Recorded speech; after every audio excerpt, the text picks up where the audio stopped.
Hey guys, welcome to Beyond Bricks. I'm your host, Kevin Stewart, and I am super blessed today to have someone that has done something that I got to experience in my life that blew my mind. It's not often that you get to meet people and have someone come into your life that really wows you, that does something that they may not have necessarily intended to do, but that turned into something beautiful and turned into something that was more than what we thought it was going to be. So today I have with me Heather Tocco. She's the owner of The Home Bakery. And I'm super excited to have you here and blessed to have you here with me today to have a conversation about a little bit of your story, a little bit of your business, and then what I'm sure a lot of people want to hear about, which is the window. We'll call it the window for now. So start with just telling me a little bit about the Home Bakery and your experience of starting the Home Bakery. So the Home Bakery actually just celebrated its 95th birthday in Rochester, in that same building for all of those 95 years. Mm-hmm. I've owned it for the past 11. When I took it over, unfortunately at that time, it was about 6 months from closing its doors. It was in very, very, very bad shape. When I purchased it, I never even worked in a bakery before. However, I had an in-home business that was doing very well. I knew it was going to be one of the hardest things I've ever done, and it did not disappoint. Just dedication, hard work, choosing the right team members as well. We lifted it back up and brought it to where it is now, and also surviving through COVID as well. You know, that was quite an undertaking as well. But I guess. So you never worked in a bakery before purchasing the Home Bakery? No. I didn't even know that. No. I would have made the assumption that you've worked in a bakery your entire life. No. I honestly would have made that assumption. I worked in greenhouses my entire life. My family, my mom and dad have greenhouses right on the property. I grew up on it. That's what I did. So I knew from a very young age what hard work looked like. Mm-hmm. So what prompted you? Why baking? Why the bakery? That's, I tried on a lot of different things prior to deciding that I was going to be a cake decorator. I owned a freelance makeup business for a while. I did a lot of sewing, seamstress work, making gowns, costumes, all of that stuff. And all of those things were great. And I was good at it, but you didn't get you could do a good job. You could make the most beautiful gown, but if you didn't make the person feel something when they put it on or looked at themselves in the mirror, and I always would tease, you got to deal with daddy issues and stuff like that. It would break my heart that I would pour my heart into something and they weren't happy. So that wasn't it. And I tried woodworking and I tried jewelry making and I tried a whole bunch of different things. And my very best friend, who's a trust fund baby, I could never afford to buy her anything she could want, so I'd always make her gifts. And her 40th birthday, I decided to make a cake. Spent a Sunday morning watching YouTube videos, and the rest is history, really. That is incredible to me. I love that we have not had this conversation before because that right there is super impressive to me, to have the guts to go and not have a history in baking, to say, I'm going to own a bakery. A big bakery. A big bakery and a historical bakery, one that has been a staple and an important staple in our community, because we're both from Rochester and we love Rochester. I love it. With my entire DNA, love the city of Rochester. And I believe there's only a handful of businesses that can never go away. And yours is one of them. Thank you. Have one of the businesses that help make the community what it is.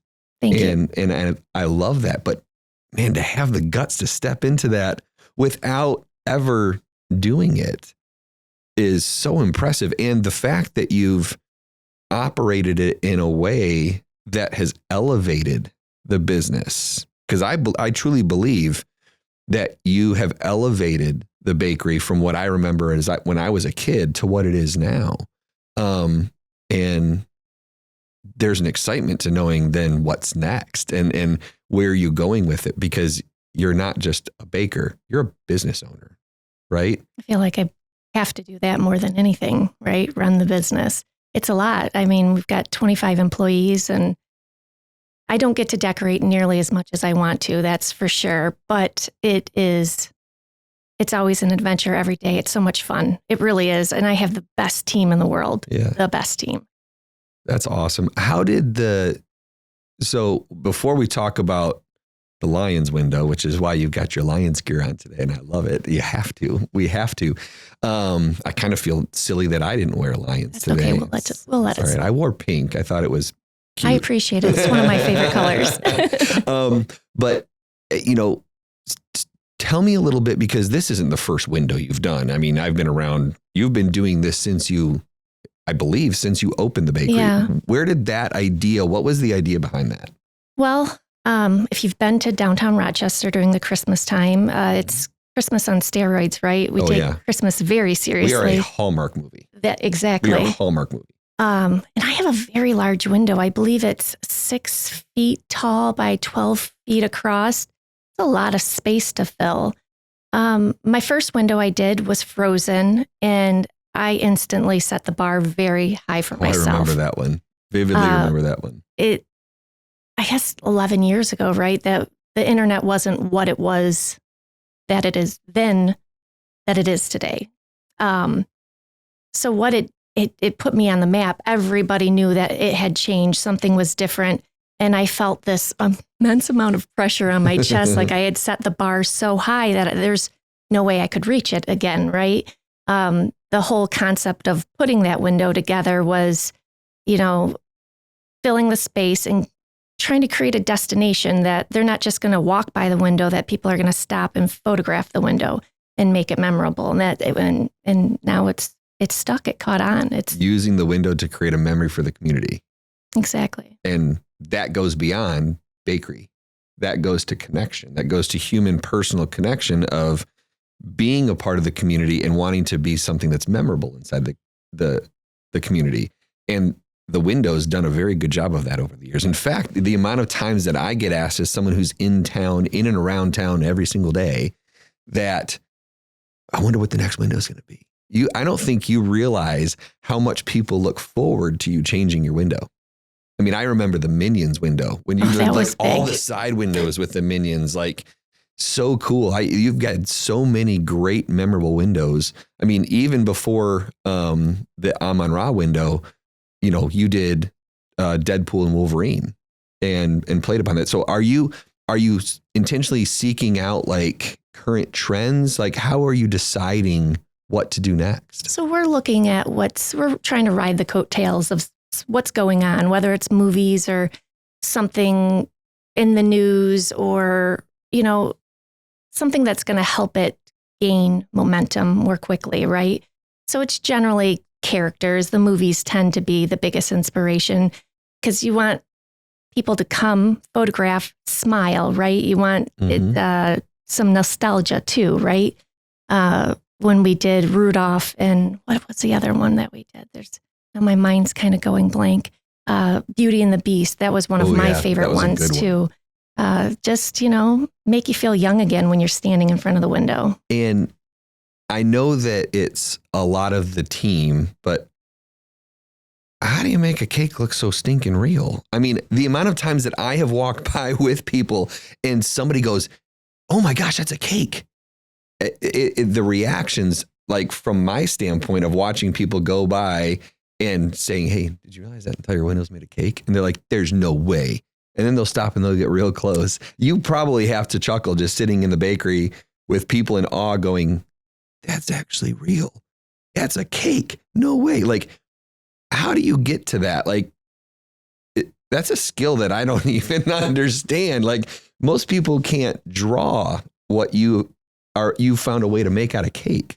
Well, I can't draw well either. Really? It's God-given. It's, of course, I'll bring young decorators in and start teaching them, and you learn, how do I word it? So as time goes on, products change as well. So you're able to do more with it, test the limits of it. How do I want to say this? practice makes perfect. I guess I could say that. That's a good way to do right? it. Yep. The more you do it, the further you can push it, right? So is that part of it? Is it you constantly trying to push yourself to try something you've never done before? Absolutely. Yeah. Because you started a bakery, you started a business without ever doing it before. So I'm starting to get the gist that you're someone that just doesn't really have a whole lot of fear. You're willing to step into a space that's uncomfortable and willing to step into something that you didn't necessarily know you had a skill, but then you figure it out as you go and then develop it and get better at it. Well, it's follow my gut. Follow my gut. That's it. That's the end of the story on that. It's just trust my gut. It's not led me down the wrong path. So let's talk about that, because when we've had this conversation before, your gut is what led you to do the window with the Lions window. So tell me that story. Tell me how that started from like the idea and conception, not knowing what it was going to turn into, but just share with me how that started. How'd that idea start? It kind of hit me like a sack of bricks, right? It was a Sunday. I had gone to Home Depot, Michael's, Meijer, and just doing grocery shopping, picking up things for the bakery. And it wasn't even a Lions game day, but everybody was wearing Honolulu blue. It was everywhere. And like I said, it just like smacked me right in the head. Like, you got to do this. It's contagious. Like, you couldn't not be excited about what the Lions were doing. I don't care if you liked football, you don't like football, whatever it is, it was contagious, right? And we got to celebrate this. This is huge. And I would have bet my life on that we were going to the Super Bowl, and I cried when we lost that game. I'm not convinced I'm over it yet. Like, no. I'm still not over it. It was like, I can barely talk about it because this city, and I think it wasn't even necessarily because I'm a huge Lions fan, huge football fan, but there's something to seeing the disappointment on people that just hurt my heart, because what you're saying in the start of that is the excitement and watching the way it brought people together to cheer around a sports team is part of why I love sports. People can rally around something, and the Lions last fall became that. Watching what they did, the leadership of Dan Campbell, the leadership of the way that he coaches that team and the way the team plays for him is incredibly special. The amount of times that I would send his post-game conversations to friends of mine out of state saying, this man is amazing, is a inspiration as someone who wants to impact lives, is an absolute inspiration because you can see it, you can feel it. And it started with that. But seeing the way that everybody gravitated towards that team, even out of state, people that aren't from Detroit and aren't from the metro area, that started to gravitate towards this team because they're stinking special. So you felt that, and you knew that you needed to. I wanted to be a part of it. Be a part of it, right? Yeah. I wanted to show the love. Dan Campbell, just what you've said about his leadership style and how emotionally he gets in those press conferences, the amount of love he has for the sport, for his players. I keep on, write a book. I want to know your Dan Campbell. Right? Man, Dan Campbell, if you happen to watch this or you see this, please write a book. Yes. Anyways, decided to do the window. And I came into work and I was like, ladies, we're doing a Lions window. What was their reaction to that? Well, most were excited about it. Now, keep in mind, this is the beginning of December. We have just finished our Christmas window, which, I think we had 300 hours into that window. And one of my managers said, Heather, why are you doing this to yourself? Right? Because it's Christmas time. I build all the structures for, there's an armature in there, right? To support all the cake and everything. And I build all that at home in my garage. And she's like, why are you killing yourself? And I was like, Kaylee, trust me, it's going to be worth it. I got to assume that's in the middle of a busy season for you. The lights are on.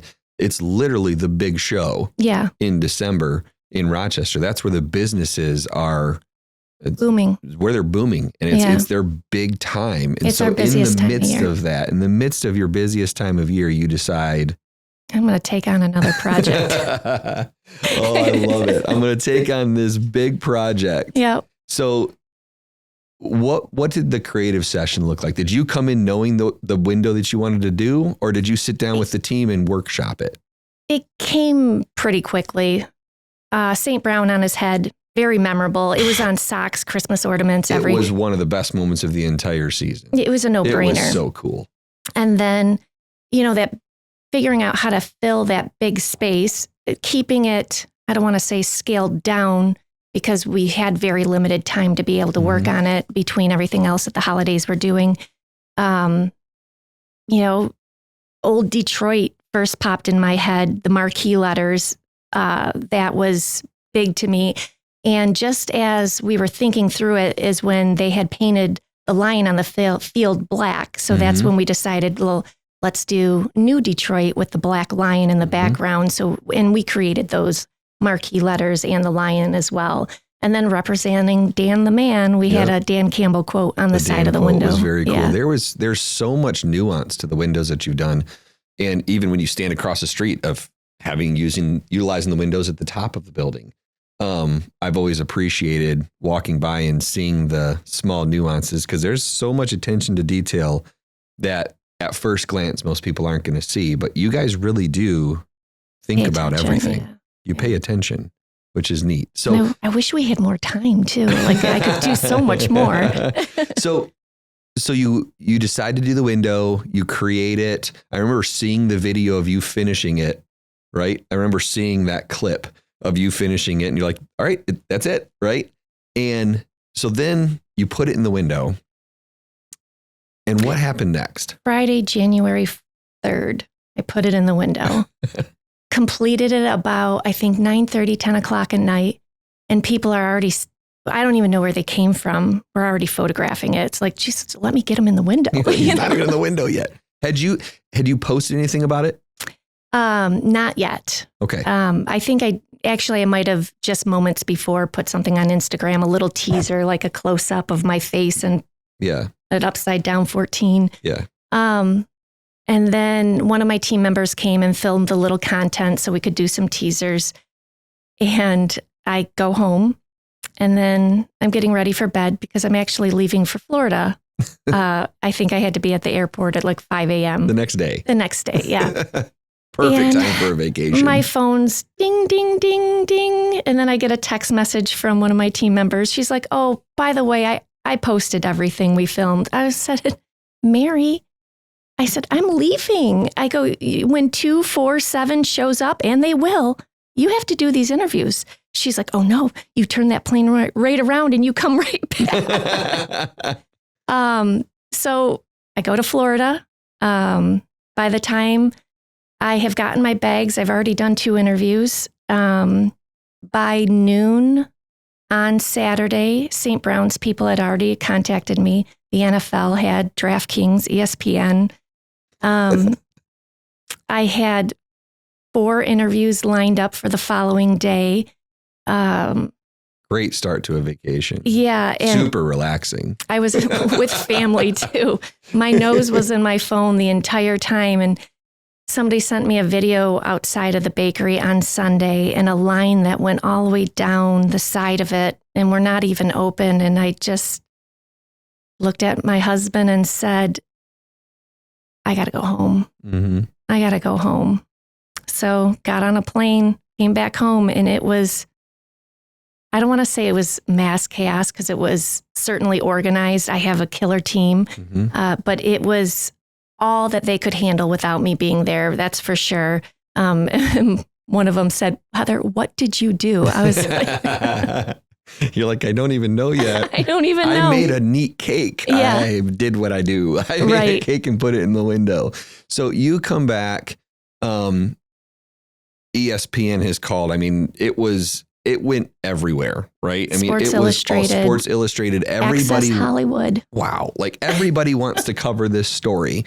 So you come back. St. Brown's people reach out. Explain that one to me, because you've told me a little bit of that story and it made me chuckle because the expectation changed. Yeah. So I'm on my way home and I'm messaging them saying, hey, I'm coming home a lot earlier than I had originally planned. So if you guys want to change anything, because we had already made plans that he was going to come by. I told his people, I said, I'm getting a lot of media reaching out. Basically, what do you guys want? Do you want me to have media here? No media? And then he sends a screenshot of his manager and St. Brown's conversation about, let's give them playoff tickets to Raffle. They deserve this. Let's drive sales for them. And, we had spoke earlier, my whole, not only celebrating the Lions, but trying to come up with a way in January to drive sales so I don't have to lay my team off, right? I don't have to cut their hours, some of them up to 25%, is really another driving force to what we did. So the fact that this young man is helping me drive sales. How cool. Right? To just think of for him to have the presence of mind to want to give it back, to see that you did something cool for the community. You did something that was memorable, was cool for the team. Right. To have the presence of mind to then reach out to you and say, hey, I want to do something to give back to you. Boy, did he. Boy, did he. So tell me that, because from what I heard, you heard one thing and then it ended up being another. Yeah. So my husband, we both come home from the vacation, and instead of him going back to work, he's standing at the fryer frying cronuts because we're slammed. There's a line at this point. If you haven't had a cronut, I'm telling everybody out there, if you haven't had a cronut, do yourself a huge favor, go to the bakery and get a cronut. Like today, do it soon, because they are off the charts. Thank you. Sorry, that was a total sidebar, because you can't bring up cronut and us not have a sidebar conversation about the cronut. And for those of you, the producer, praise the Lord. who EJ's don't in know, the back excited. He's like jacked up. You guys can't see him, but we all love the cronut. The cronut's the love child between a croissant and a donut, filled with a vanilla bean pastry cream. And I've been told that the pastry cream has been kissed by angels. These aren't my words. These customers saying this. It's the word of truth. That's all that is. That's all that is. Kissed by angels. It is. They are amazing. So back to Brad frying up cronuts. He opens his phone, and on the Google homepage is St. Brown's podcast announcing that this raffle is going to be for 4 days. Now, my understanding, it was going to be 4 hours on one day. Have you ever hurt yourself in a way that you kind of go white and cold? And yeah, that's kind of happened to me in that moment, because if this is how busy we were now, what was it going to be in a few days? Because you were busy just because people were coming by. I mean, I remember seeing the lines of people waiting to just take their selfie photo in front of the window. Yeah. Do you know how many people posted it? Do you have any clue? I don't. I know our first video within 24 hours had 500,000 views. And I don't even know how it was shared from there. I'm a little ignorant when it comes to social media. But it was in everyone's algorithm. Everywhere. Across everywhere. It was in everyone's algorithm.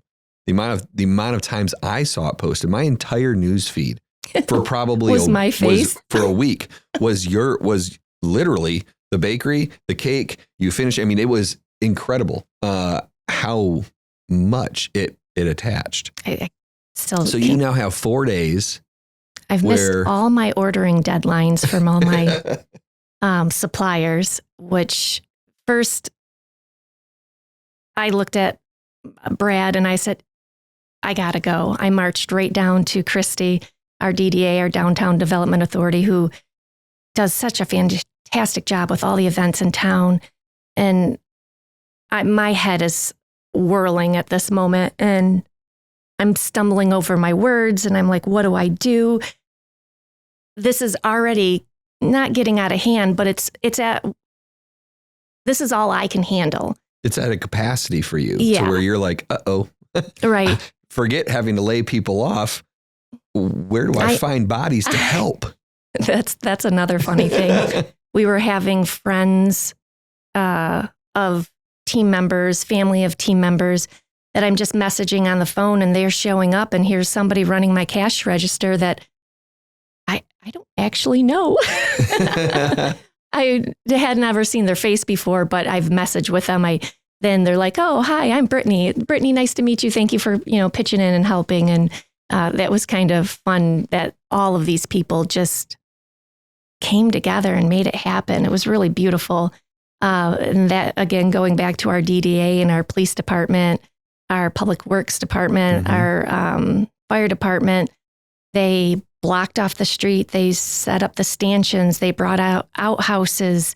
They helped keep it organized and made sure it stayed safe and a good experience for everyone. Created safety in the situation because there was a lot. Do you know how many people came through as a part of the campaign in the 4 days? Yeah, because we could track the sales, of course. It was about 2,000 people a day, give or take, while the raffle was going on.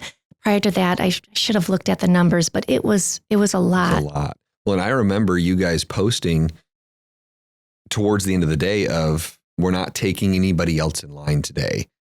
Because I think that the line was averaging a couple of hours. Yeah, the longest, I think it was 4 hours at one time. Waiting. So keep in mind, everybody, we are in Michigan in January. Cold.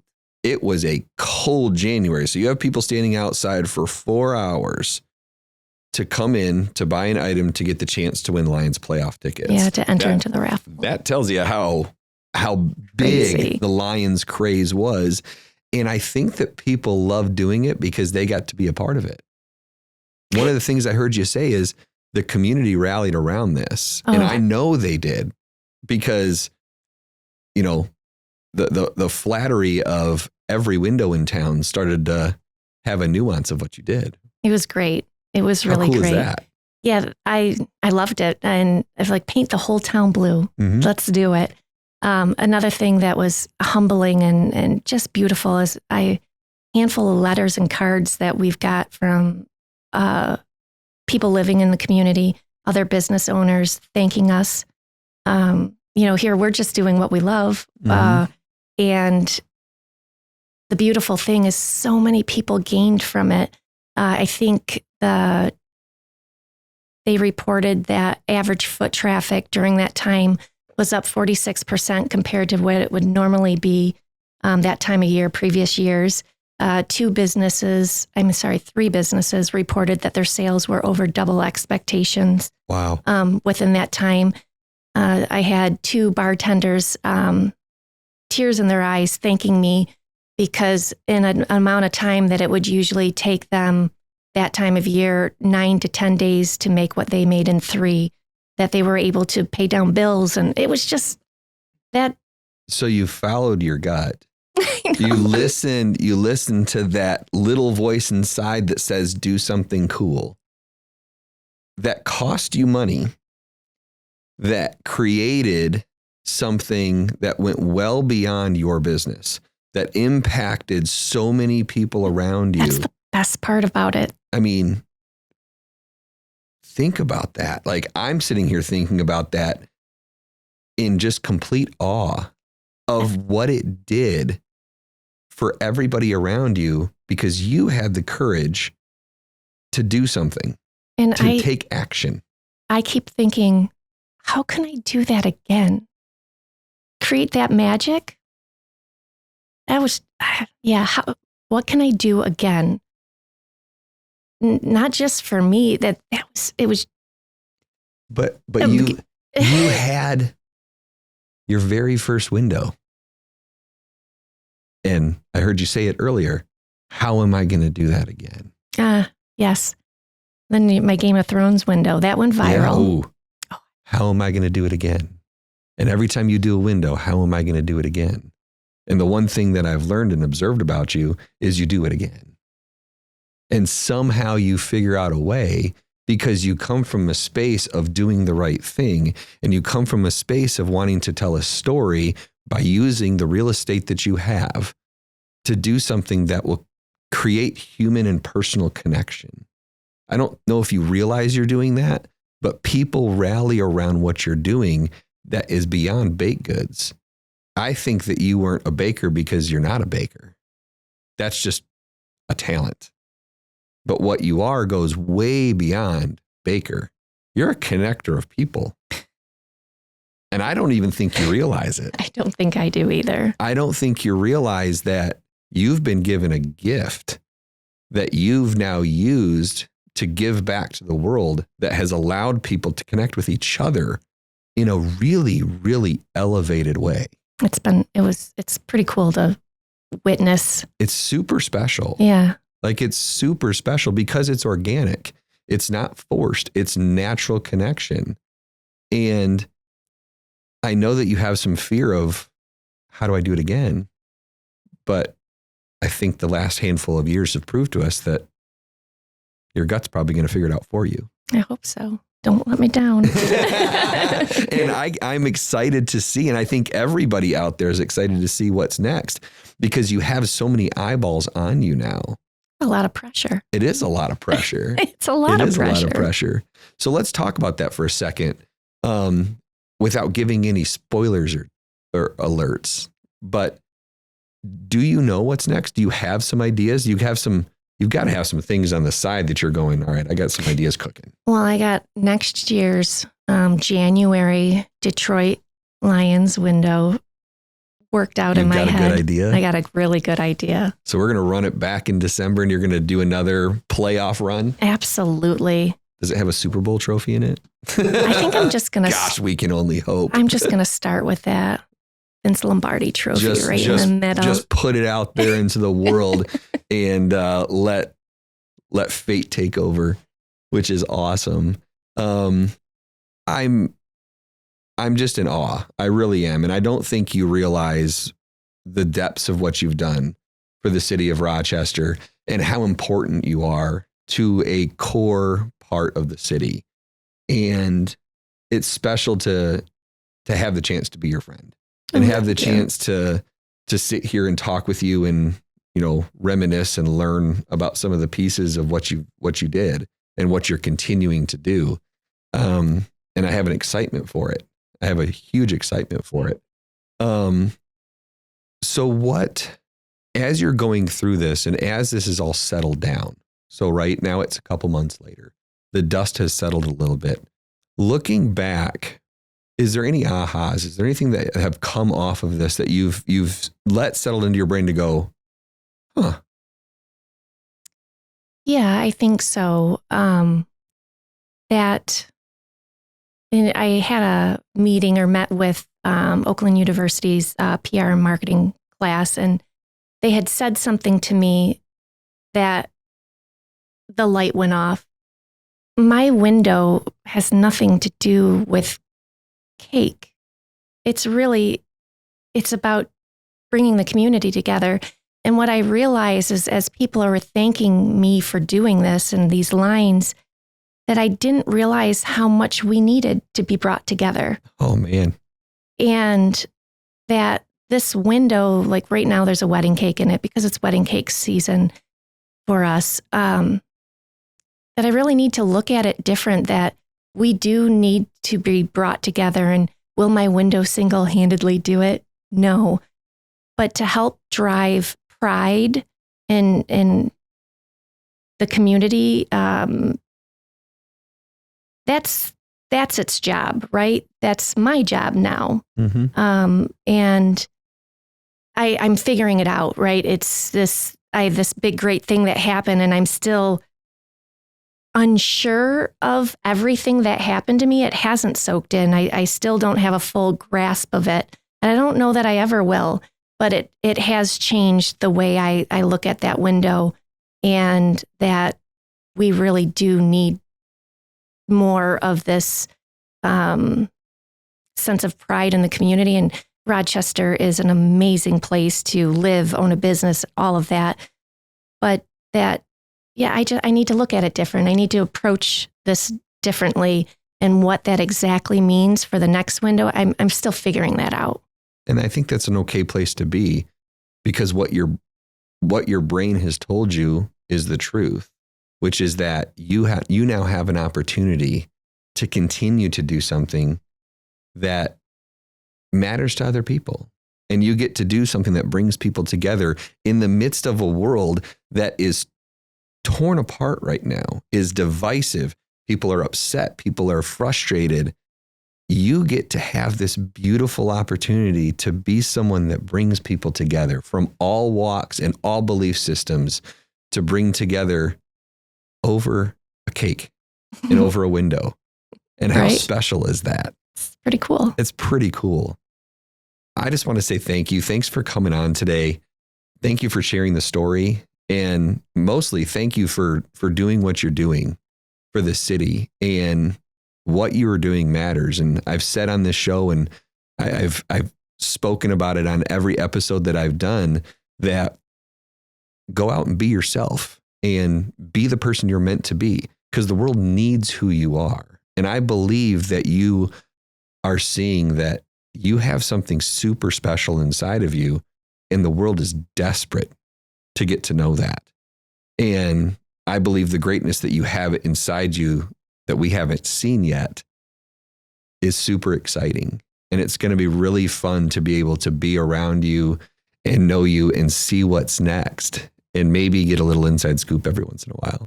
And definitely eat some cronuts. There you go. Along the way, because we're always going to eat cronuts because they're so good. So thank you for being on today. Thank you for everything you're doing for the city of Rochester and for the larger community. It's super special. So thank you so much. Thanks, guys, for watching today. I hope this was good for you. I had a great time. I really enjoyed this, and can't wait to see what's next. Thank you. Thank you so much.